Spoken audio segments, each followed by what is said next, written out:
All right, we're in the 1963 Mercedes-Benz 220SE.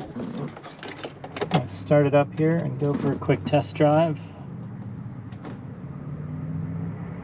Got a couple of trucks coming down here. Let's just wait so you can hear what it sounds like when it fires up.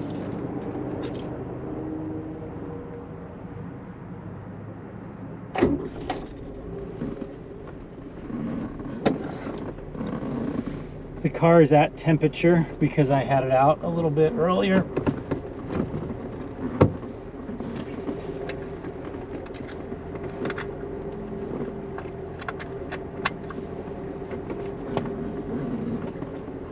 So 1963 220SE.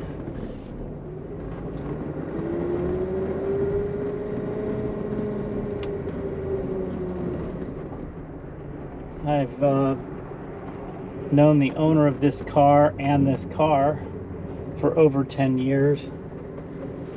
And for me, it is the nicest driving and best sorted 220SE I've ever worked with, without a doubt.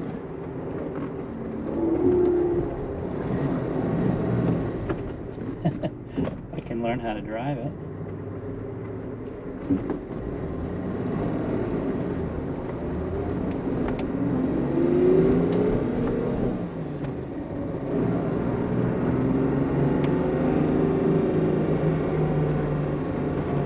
The owner of this car bought it in the very early 2000s, 2001 or 2 maybe.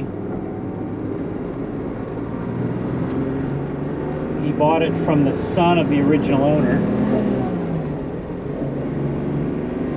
The original owner was in Switzerland. He bought it in Switzerland new. And when he passed away, his son brought it to the States and sold it to the current owner. So I had the heat going because I drove it home the other day with the top down. I'm going to turn the heat off essentially right now. It's about 40 degrees out, but the heater works too well.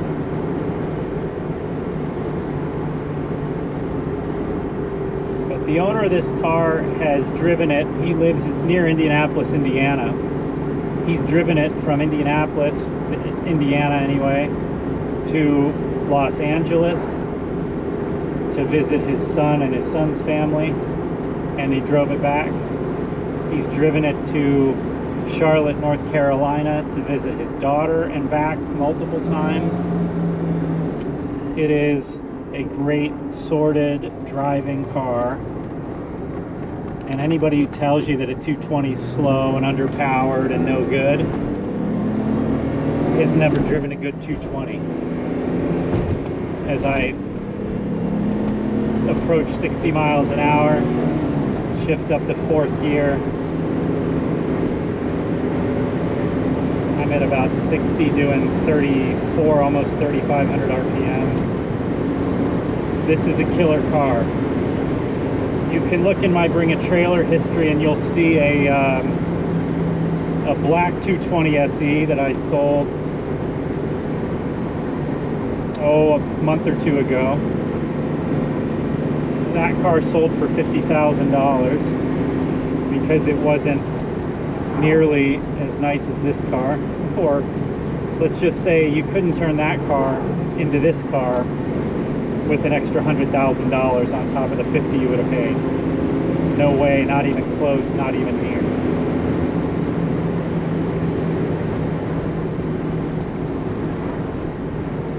I drove this car a couple years ago from near Indianapolis up to Michigan to look at a 190 SL that was for sale with the owner of this car. We hopped in this, drove it up to 3 hours one way to Michigan, looked at this 190 SL and came home.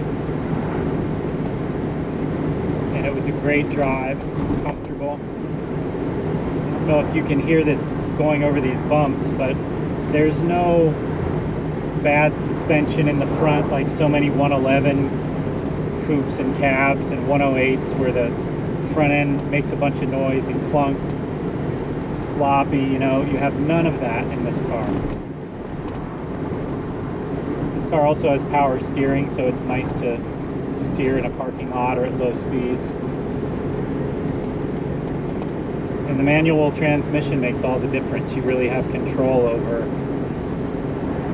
the power and how you bring it on as you're driving.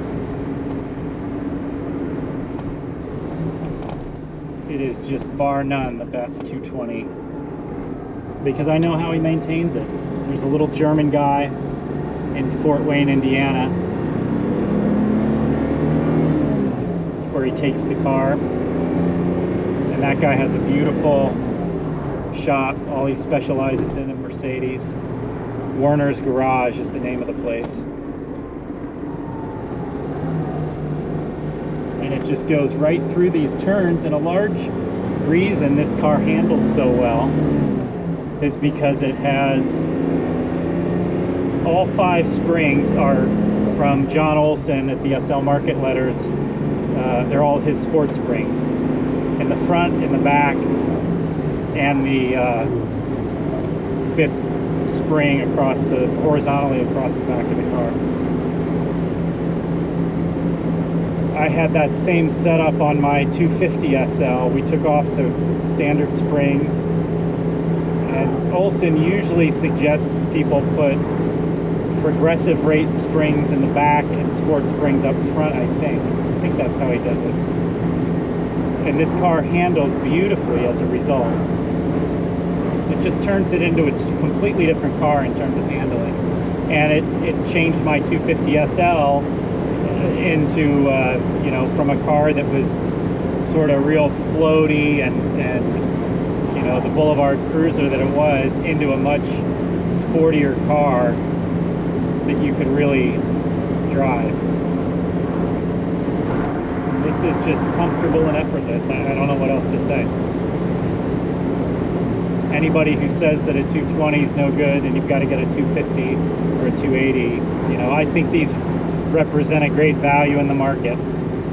And what's most important, whether you're considering any of those 3 cars, is that you get a good one, because a bad one will break you financially. I'm just going to keep driving here.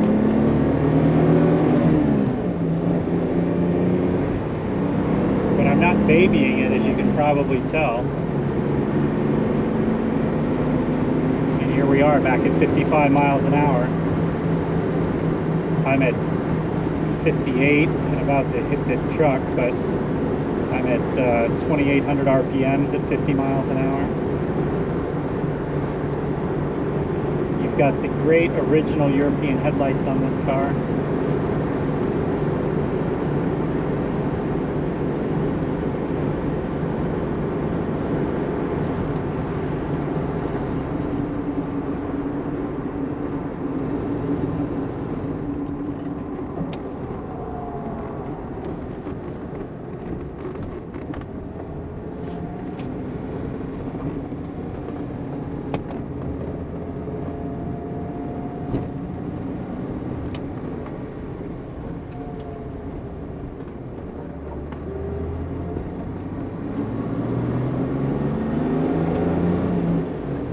Probably pretty quiet, feels pretty quiet with the top up.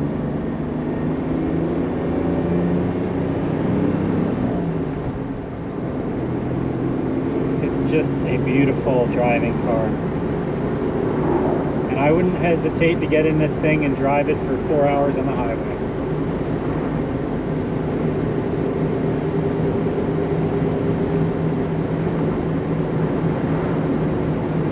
Cosmetically, it is very, very nice. Not perfect. It's got a couple little chips and scratches here, but it's better than most 111 cabs out there that you'll ever find. And you can hop in it and drive it at a moment's notice.